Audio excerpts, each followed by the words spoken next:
محترم سامعین کرام، عزیز دوستو، اور 22 رجب کو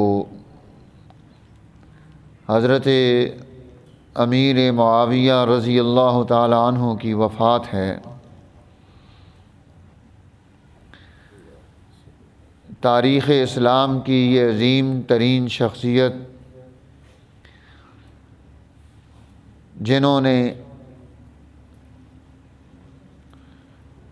بہت لمبا عرصہ حضور نبی اکرم سرور دو عالم صلی اللہ علیہ وسلم کی پردہ فرمانے کے بعد حضرت ابو بکر صدیق، عمر بن الخطاب، عثمان بن عفان رضی اللہ تعالی عنہ اور حضرت علی بن ابی طالب رضی اللہ تعالی عنہ خلفائے راشدین کے اس پورے دور میں آپ نے خلافت اسلامیہ کے نظم و نسق، امور سلطنت اور اس کی ذمہ داریاں پوری کیں، اور یہ لگ بھگ 20 سال کا عرصہ ہے کہ جس میں ان حضرات کی سرپرستی میں، رہنمائی میں بطور گورنر کے آپ نے کردار ادا کیا، اور پھر 19 سال اور کچھ ماہ کا عرصہ براہ راست آپ کی حکومت کا ہے۔ یہ پورا دور اسلام کا عروج اور غلبے کا، ترقی کا رہا ہے۔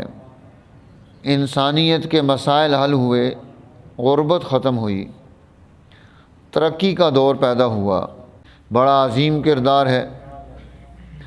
اور پھر سماج اور سوسائٹی کو ترقی دی، انسانوں میں وحدت پیدا کی، غربت ختم کی، مسائل حل کیے۔ حضرت امیر معاویہ رضی اللہ تعالی عنہ کے ایک باپ کی آگے یہ اولاد ہے اور اس میں سے آگے یہ تعلقات ہیں۔ پھر ان میں یہاں تک رشتہ داری ختم نہیں ہو گئیں۔ عبد المطلب نے اپنی 2 بیٹیاں حضرت صفیہ اور ام حکیم، ان 2 بیٹیوں کا نکاح کر کے دیا۔ بنو امیہ میں حارث بن حرب سے، یہ حضرت ابو سفیان کے بھائی تھے، اور قریظ بن ربیعہ سے انہوں نے اپنی 2 بیٹیاں یہاں نکاح کر کے دیں۔ حضور نبی اکرم سرور دو عالم صلی اللہ علیہ وسلم نے اس رشتہ داری کو مزید آگے بڑھا دیا کہ آپ نے اپنی بیٹی سیدہ زینب کا جو نکاح کیا وہ ابو العاص سے کیا، اور اس نکاح کو بعد میں قائم بھی رکھا، یہ بھی اموی ہیں۔ پھر حضور نبی اکرم سرور دو عالم صلی اللہ علیہ وسلم کی 2 اور مزید بیٹیاں سیدہ رقیہ اور سیدہ ام کلثوم، ان دونوں کا نکاح آپ نے حضرت عثمان ابن عفان سے کیا، یہ بھی اموی خاندان سے تعلق رکھتے ہیں۔ اور اسی طرح حضرت علی رضی اللہ تعالی عنہ، آپ نے اپنی 3 صاحبزادیاں نکاح کر کے دیں۔ یہ اموی خاندان میں، تاریخ میں یہ باتیں موجود ہیں۔ حضرت حسن رضی اللہ تعالیٰ عنہ کی 6 پوتیاں، ان 6 کا نکاح اموی خاندان میں ہوا، انہوں نے وہاں شادی کر کے دی۔ اسی طرح حضرت حسین رضی اللہ تعالیٰ عنہ، آپ کی صاحبزادی سیدہ سکینہ، ان کا دوسرا نکاح ہوتا ہے، اور یہ حضرت مروان ان کے پوتے سے ہو رہا ہے، یہ بھی اموی خاندان سے تعلق رکھتے ہیں۔ حضرت مروان کے جو پوتے ہیں یہ حضرت عمر بن عبد العزیز رحمہ اللہ کے بھائی ہیں، ان کے ساتھ یہاں ان کا نکاح ہو رہا ہے، یہ بھی اموی خاندان سے تعلق رکھتے ہیں۔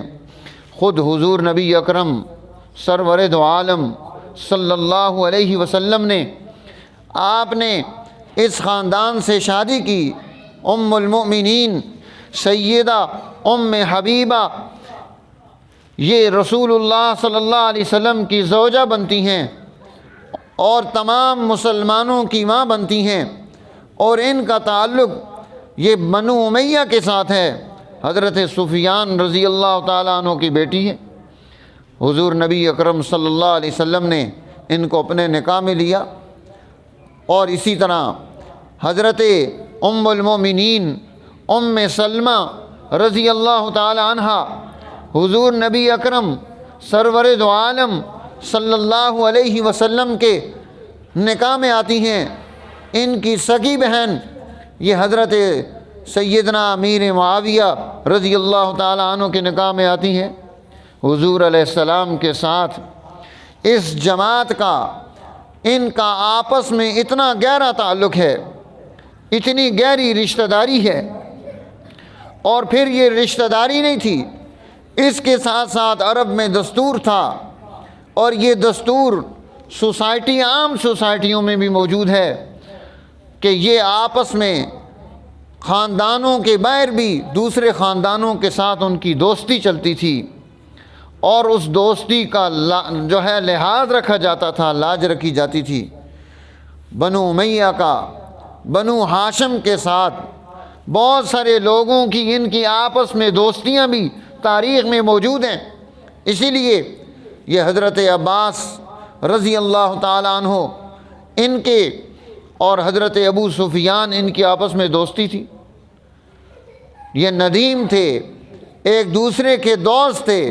اسی لیے تو جب یہ حضرت عباس رضی اللہ تعالیٰ عنہ اپنے اس دوست کو ابو سفیان کو لے کر حضور نبی اکرم سرور دو عالم صلی اللہ علیہ وسلم کی مجلس میں آئے کہ آپ حضور علیہ السلام نے ان کو کلمہ پڑھا کر اسلام کی دعوت دے کر اسلام میں داخل کیا، تو لانے والے حضرت عباس ابن عبد المطلب ہے۔ تو گویا یہ آپس میں یہ خاندان ایک دوسرے کے ساتھ دوستی بھی رکھتے ہیں، رشتہ داریاں بھی رکھتے ہیں، تعلق بھی رکھتے ہیں۔ ہمارے ہاں تاریخ میں تاریخ کا بھی بڑا المیہ ہے کہ تاریخ میں جتنی چیزیں موجود تھیں، بنو عباس کا دور آیا تو انہوں نے تاریخ کی ساری چیزیں جمع کی۔ اب جب جمع کی تو وہ تاریخ ساری کی ساری جمع کی گئی کہ بعد میں آنے والے لوگ اس تاریخ میں سے جو چیزیں جو ہے وہ درست ہیں اس کو درست آگے لے آئیں گے، دوسروں کو چھوڑ دیں گے۔ ہم نے ان تمام چیزوں کو آگے بڑھا دیا، اور آج کے دور میں بیٹھ کر ان لوگوں کے بارے میں بڑی آسانی کے ساتھ رائے دینا اور پھر اس رائے پر اپنی نسل کا ذہن بنانا، ہم نے یہ کام شروع کر دیا۔ قرآن حکیم ہمیں اس بات سے منع کرتا ہے کہ جب تمہارے پاس کوئی بات پہنچتی ہے، کوئی خبر آتی ہے، تو اس خبر کی جو ہے پڑتال کرنا یہ تمہاری ذمہ داری ہے کہ تم اس خبر کے بارے میں رائے صحیح پیدا کرو، اور تب ہوگی جب آپ اس خبر کے بارے میں کوئی تحقیق کریں گے۔ بغیر تحقیق کے کسی بات کو آگے پھیلا دینا اس سے منع کیا ہے۔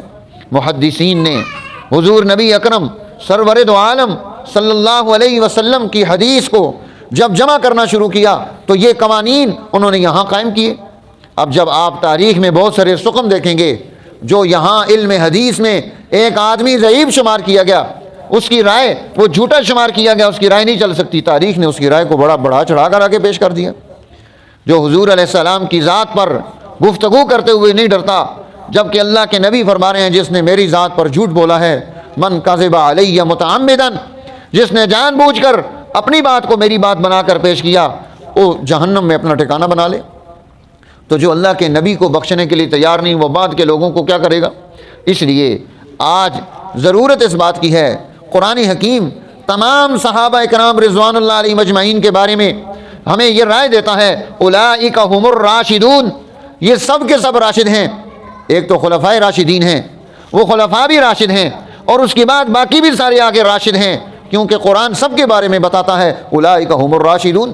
تو ہمیں تحقیق کر کے گفتگو کو آگے بڑھانا چاہیے۔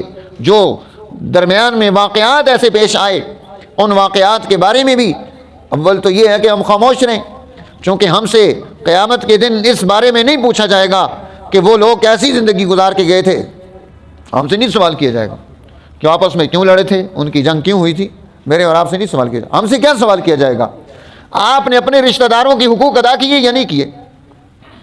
اپنی سوسائٹی میں امن پیدا کیا یا ظلم پیدا کیا؟ ہم سے یہ پوچھا جائے گا۔ آپ نے جھوٹ کتنا بولا، سچ کتنا بولا، ہم سے یہ پوچھا جائے گا۔ آپ امانت دار تھے یا خائن تھے، ہم سے یہ پوچھا جائے گا۔ آپ نے یتیم کا مال تو نہیں کھایا، ہم سے یہ سوال کیا جائے گا۔ آپ نے اپنی گندگی اپنے مسلمان بھائی کے گھر کے سامنے تو نہیں پھینک دی تھی، ہم سے یہ سوال کیا جائے گا۔ جس کے بارے میں سوال ہی نہیں کیا جائے گا اس پر تو بڑی لمبی بحث ہو، اور جس کا سوال کیا جائے گا اس پر کوئی محنت ہی نہ ہو۔ تو میرے دوستو، آج ہم ان کاموں میں لگ گئے جس کا نتیجہ ہماری سوسائٹی میں نہیں نکلنا۔ تو ہمیں ضرورت ہے اس بات کی کہ قیامت کے دن اللہ کی بارگاہ میں حاضر ہو کر ہم سے جن چیزوں کے بارے میں سوال کیا جائے گا، ہم تو تحقیق ان کی کرتے، انہیں معلومات میں لے کر آتے، ان پر اپنا عمل لے کر آتے، سوسائٹی کی بنیادیں اس پر کھڑی کرتے۔ ہم وہ سب بھول گئے۔ سوسائٹی میں بدامنی ہے، خاندانوں میں نفرتیں ہیں، علاقوں میں بیماریاں ہیں، نحوستیں ہیں، اور اس پر کوئی بحث نہیں۔ تو جب ہم اس پر بحث نہیں کریں گے، آج آپ دیکھو تشدد اور فرقہ واریت کی لعنت اس سوسائٹی میں اتنی آگے بڑھی کہ اس کو کنٹرول کرنا حکومتوں کی بس سے نکل گیا۔ اس پر کوئی سوچتا نہیں، غور نہیں کرتا کہ یہ نتائج جو آج سوسائٹی میں ہمارے لیے پیدا ہو رہے ہیں ان کا ہمارے پاس حل کیا ہے۔ تو اس لیے یہ جماعت صحابہ کی اولئک هم الراشدون، یہ راشدین کی جماعت ہے، یہ فائزین اور کامیاب لوگ ہیں، یہ اللہ کے ہاں گزر چکے، انہوں نے اپنا دور گزار دیا۔ آج ہمارا دور ہے، اس دور میں دین زندہ تھا، حکومت و سلطنت دین کی تھی، انسانیت کو رزق مل رہا تھا، سوسائٹی میں امن تھا، انسان ایک دوسرے کے حقوق کی رعایت کرتے تھے۔ آج دین دنیا میں مغلوب ہے، انسانیت تذلیل کا شکار ہے، پریشانیاں زیادہ ہیں، مصائب زیادہ ہیں، مصیبتیں زیادہ ہیں۔ تو ہمیں غور کرنا چاہیے کہ انہوں نے کون سے ایسے کام کیے جو انسانیت کو ترقی اور عروج کی طرف لے کر گئے۔ آج ہمیں ان کاموں کو اختیار کر کے ہم عروج اور ترقی کا دور پیدا کر سکتے ہیں۔ اللہ تعالیٰ دین کے اس دور کو ہمیں پھر غالب اور قائم کرنے کی توفیق نصیب فرمائے، تاکہ ہم دنیا میں بھی سرخرو ہو سکیں اور آخرت میں بھی سرخرو ہو سکیں۔ وآخر دعوانا الحمدللہ رب العالمین۔